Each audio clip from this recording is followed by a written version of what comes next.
Front and Center. Front and Center. A focus on important and significant developments affecting the lives of Filipinos, not only in the Philippines, but also those living and working around the world. Join us in Front and Center. Front and Center. Here on Radyo Pilipinas World Service. Welcome to Front and Center, where we focus on developments in the Philippines, legislation that provides policies and directions that strives to promote a better economy for the country, issues that concern the welfare and well-being of every Filipino. All of these and more will be Front and Center. You can watch this program on our Facebook page and YouTube channel. That's Radyo Pilipinas World Service. This program, Front and Center, can also be heard on the following shortwave frequencies: 12.010 MHz, 15.640 MHz, and 17.820 MHz. Join us for another edition of Front and Center with your host, Jerome Toledo. We begin in this edition with the appointment of Senior Undersecretary Cesar Chavez as Acting Secretary of Presidential Communications Office, or Secretary, as he replaced Cheloy Velicare Garafil. Chavez took his oath on Thursday, September 5th. Prior to becoming the new head of PCO, Chavez served as the Presidential Assistant for Strategic Communications under the Office of the President. He also worked as Undersecretary for Railways from July 2022 to December 2023, and Assistant Secretary for Rail an Assistant Secretary for Rail from September 2016 to February 2017 under the Department of Transportation. From 2014 to 2015, Chavez served as Assistant General Manager of the Metropolitan Manila Development Authority. President Ferdinand R. Marcos Jr. congratulated the newly appointed acting secretary and said that he only gave just one instruction to him, which is to tell the truth. He will serve in an acting capacity until the Commission on Appointments confirms his designation as a full-fledged cabinet secretary. In a social media post, Marcos expressed confidence in Chavez's seasoned track record in public service. In these 6 successive administrations, he has performed exceedingly well in various positions in the government, Marcos said. The president said he trusts that Chavez, which is a longtime broadcast journalist before serving in the government, will continue to serve with the same dedication and excellence that he has demonstrated in over 3 decades of public service, ensuring that the work they do is communicated effectively and immediately to the Filipino people. In his first ever media interview with the Malacanang Press Corps as the communications chief, Chavez said he will take an active role in communicating the government's policies on the West Philippine Sea issue, as well as in promoting the administration's Build Better More infrastructure program and fighting misinformation and disinformation. In the fight against fake news, the new PCO chief said he would ask the state media to designate their respective fact-check officers. Timely and accurate and validated information is what we need within the PCO, Secretary Chavez said. He also bared that the president first offered the position to him in August 2022, which he turned down due to his commitment to the railway sector. Chavez was named a presidential assistant on strategic communications in December last year with the rank of undersecretary. He also served as news anchor and station manager of the DZRH and vice president of the radio station's parent company, the Manila Broadcasting Company. And Secretary Chavez will be the third communications chief of the Marcos administration. Let's now focus on the latest inflation rate, which is the August 2024 inflation rate, as it further slowed down to 3.3% in August this year from 4.4% in July due to the decrease in food inflation according to the Philippine Statistics Authority data. And National Statistician National Statistician Undersecretary Dennis Claire Mapa said the headline inflation last month was also lower than the 5.3% recorded in August 2023. The latest data brought the year-to-date headline inflation to 3.6%, which is within the government's 2 to 4% target. Mapa said the downtrend in the overall inflation in August was primarily brought about by the slower annual increment of food and non-alcoholic beverages at 3.9% from 6.4% in July. Food inflation, meanwhile, eased to 4.2% from 6.7%. The reduction was due to the decline in rice inflation, which went down to 14.7% from 20.9% in July. And it was the lowest rice inflation recorded since the 13.2% recorded in October 2023. Rice inflation is expected to go down to a single-digit level this month due to base effects. And President Ferdinand R. Marcos Jr. in his social media post welcomed the development and welcomed the slowdown in inflation rate to 3.3% in August, citing the government's steps in bringing down food prices. The president cited the government's move to reduce rice tariffs, which he said brought rice inflation down from 20.9% to just 14.7%, and meat inflation and also eased from 4.8% to just 4%. He also vowed to expand the Kadiwa ng Pangulo program in the Visayas and Mindanao, as well as the rollout of the African swine fever vaccine to ensure the ample pork supply and further bring down the prices of commodities. Likewise, the president credited steps in ensuring stable oil prices. And in the end, the chief executive pledged to continue working and take the necessary steps to uplift the lives of every Filipino. In some other developments, President Ferdinand R. Marcos Jr. has conducted an aerial inspection of flood-hit areas in the cities of Marikina and Antipolo in Rizal during the onslaught of severe tropical storm Enteng, internationally known as Yagi. Marcos inspected the areas after holding a situation briefing on Enteng's effects with concerned government officials at the National Disaster Risk Reduction and Management Council headquarters in Quezon City. He was also supposed to inspect the flood-stricken areas in Bulacan, but he was unable to proceed due to bad weather. He said overpopulation, blocked drainage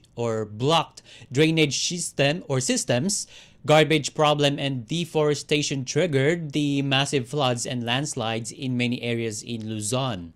He said his administration would use the large-scale development flood control program initiated by the Aquino government as a base to find the solution with the most immediate effect to mitigate floods. He said the impounding process of dams and river basins is seen as a solution to prevent floods, especially in Metro Manila. With regards to deforestation, the chief executive said the government needs to be much stricter about it. He said the government must ensure that the laws on environmental protection are being implemented. Meanwhile, the chief executive has called on local government units to ramp up their waste management efforts. Marcos earlier this week lamented that the improper waste disposal caused the massive flooding during the onslaught of the southwest monsoon and Typhoon Karina last month. He urged the public to stay safe and follow the local authorities leading the response to Enteng's onslaught. While he directed LGUs to lead the disaster response efforts, Marcos assured the public of the national government's readiness to mitigate the impact of the typhoon. He assured the public that the government is prepared for the aftermath of the bad weather.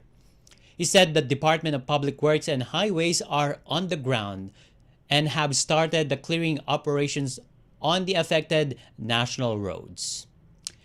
And Front and Center will be right back after Pinoy Kultura. Time to celebrate kulturang Pinoy. Tradisyon, musika, sining, literatura at iba pa. Anything and everything fun and Filipino. Ito ang Pinoy Kultura.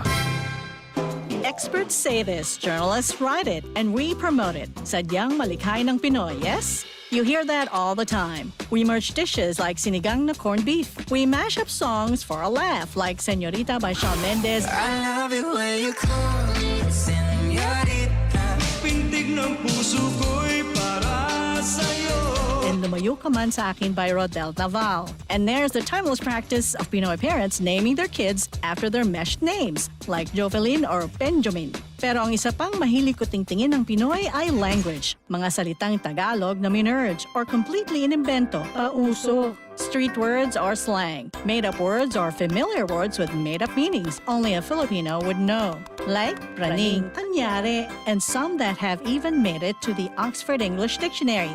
Like bongga, defined as flamboyant or excellent. Bahala na, balikbayan, high blood. Yep, they're in the Oxford English Dictionary. Look under Philippine English along with other Filipino coined words. The OED has an entire Philippine English piece on it. The first editions were plant or animal names like abaca and tamarao. Recent editions include kilig, pandesal, and traffic as an adjective, defined as marked by slow movement of vehicles or congested. Filipino lexicographer Danica Salazar says the Philippine-sourced editions legitimize Philippine English as a variety in its own right.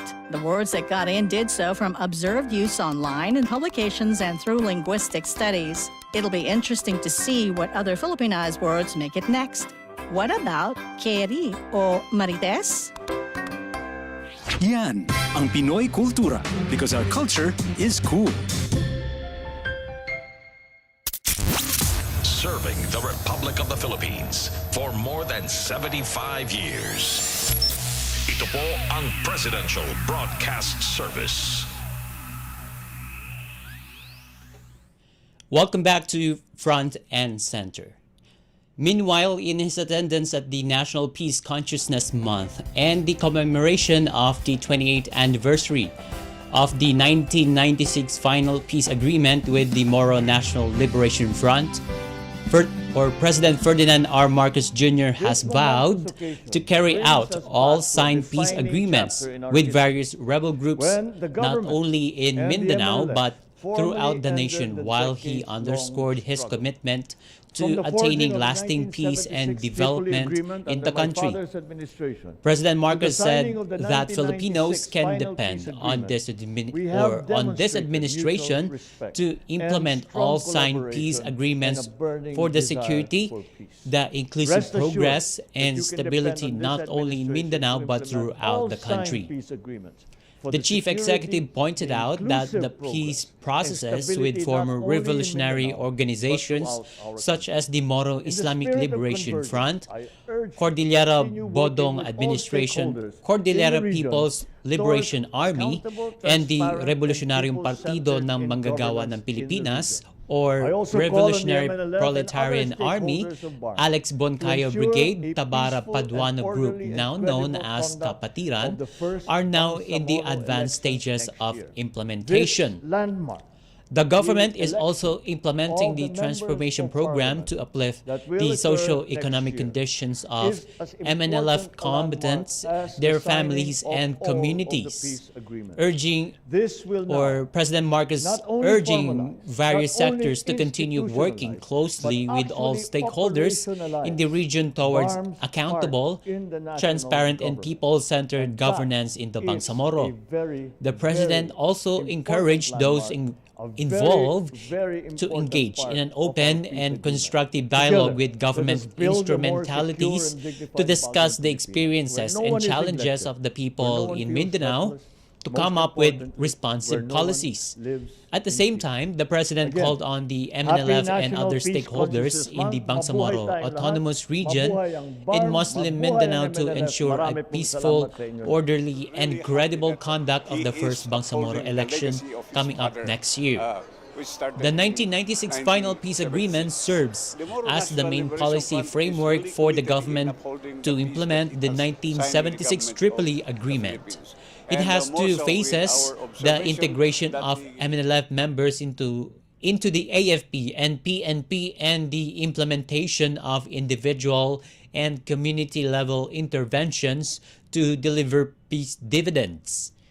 The Office of the Presidential Advisor on Peace, Reconciliation, and Unity engages with two primary MNL groups: the faction led by founding chairman Nur Miswari and the group led by the BARMM Minister of Labor and Employment, Dato Muslimin Sema.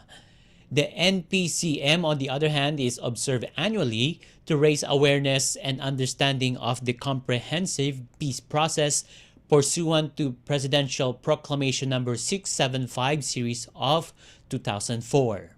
In some other developments, the Cabinet Cluster on Education is working on improving the employability of Filipino youth, the Department of Labor and Employment said. DOLE Secretary Bienvenido Laguesma said the administration of President Ferdinand R. Marcos Jr. is implementing various programs to boost the employability of Filipino youth. Among the government's program are the Special Program for the Employment of Students, the Government Internship Program, and Job Start. Laguesma noted that President Marcos has directed DOLE, the Department of Education, the Commission on Higher Education, and the Technical Education and Skills Development Authority to enhance the senior high school curriculum. Last month, the Chief Executive approved in principle the creation of a cabinet cluster on education to carry out reforms in the education system for the benefit of every Filipino student and graduates. The President has directed the agencies to devise a coherent and system-wide national integrated education and workforce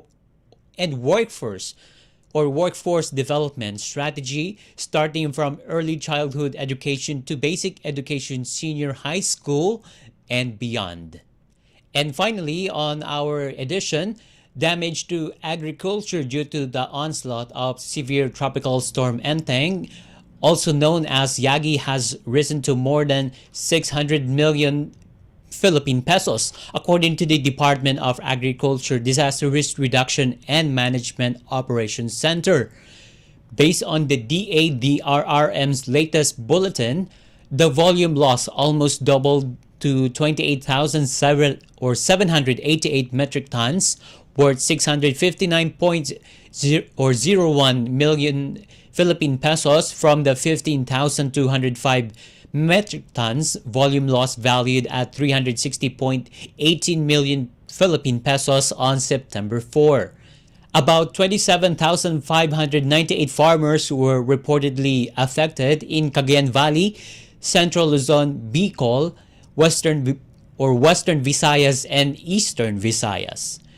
Rice production incurred the highest volume loss, worth 624.06 million Philippine pesos, with Camarines Sur reported to be the hardest hit area. Damage to corn production, meanwhile, most of which were in the reproductive and maturity stages, was valued at 22.75 million Philippine pesos, followed by high-value crops at 10.41 million Philippine pesos, cassava at 1.77 million Philippine pesos, and livestock and poultry at 16,000 Philippine pesos. The DADRRM has yet to receive the situation reports from the Cordillera, Ilocos, Calabarzon, and Mimaropa regions.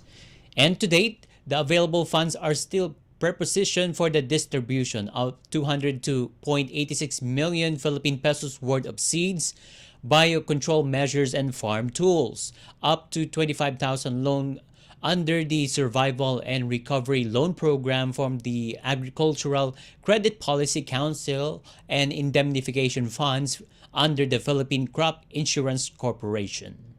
And with that, we now conclude this edition of Front and Center here on Radyo Pilipinas World Service. Together with our producer Erwin Peñano and technical personnel Milo Janela, this is your host, Jerome Toledo. Join us again next time here on Front and Center.